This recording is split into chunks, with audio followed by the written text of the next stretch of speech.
Hey everyone, it's Tommy from Tech Nexus, and thanks for joining me on today's video. So yesterday we placed our columns in the right spot where we want them in relation to the model, and we've got some basic members here. What I'm going to do today is shorten these columns down to the right height, and then maybe throw in a few members and maybe do a couple connection details as well.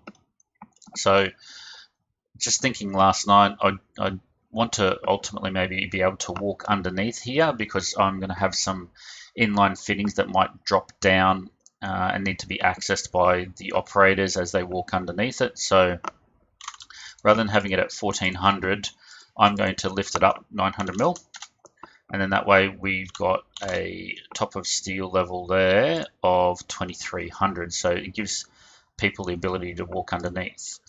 I'm going to shorten these columns by selecting the column, looking for the grip at the end, and then stretching it down to meet with the intersection on the system line of these members over here. So I'll do this for this top corner one, bring it down, and then I'm also going to do the same for this one over here. And if I switch to my conceptual mode, you can see here I've got all of those members there. So I want to place some intermediate members in the middle here, and I'm just going to copy this member over every meter.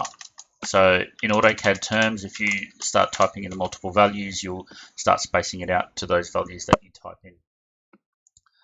Now, to do a quick connection on here, I can go to my connection vault, and I've got a shear plate already favorited.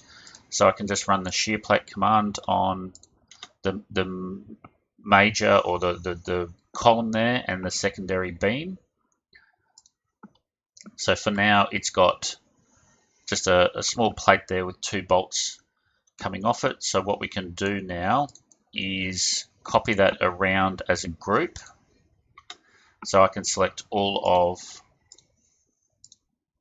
the major beams, and then I can pick the secondary beams.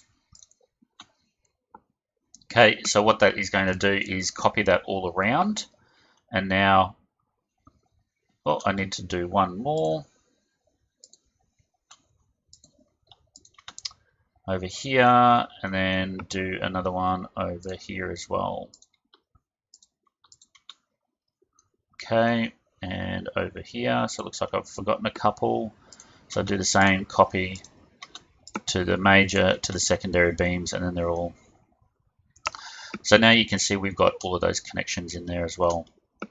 And maybe to have a play around with, let's put in maybe some handrail.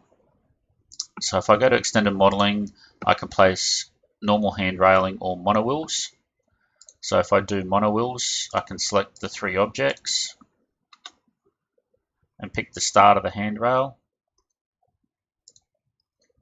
pick the end,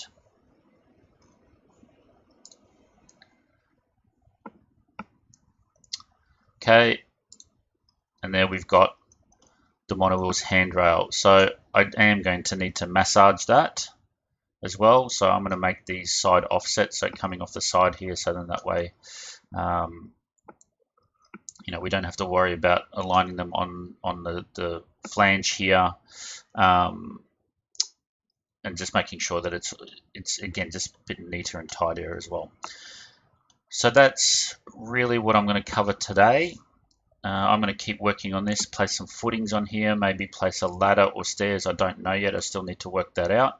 But what I can do now is have a play or have a look in Plant 3D and see how that looks against our model there as well. But while that's loading, one of the other things you can do is go to the numbering scheme. So process the single parts at 1000, and then process the assemblies with 1 an increment of 1 and 1000 with an increment of 1 as well. So when we do that, we're going to get all of the new part marks. So single part numbering, okay, and then we can start doing some drawings. That's not going to happen today because we're still in the process of updating our file. So now that I'm happy with that, I'm going to close and save that. Jump into Plant 3D. Go to our Area 3. Okay. Now I can see that this had come up, obviously because I've raised it. I'm going to switch to conceptual mode, and then I can see that that equipment is obviously not in the right height now. So what I can do is select the equipment, go modify, go to the properties. Where are we here? So the elevation's at 2 meters. So maybe we make it at 3 meters and go OK.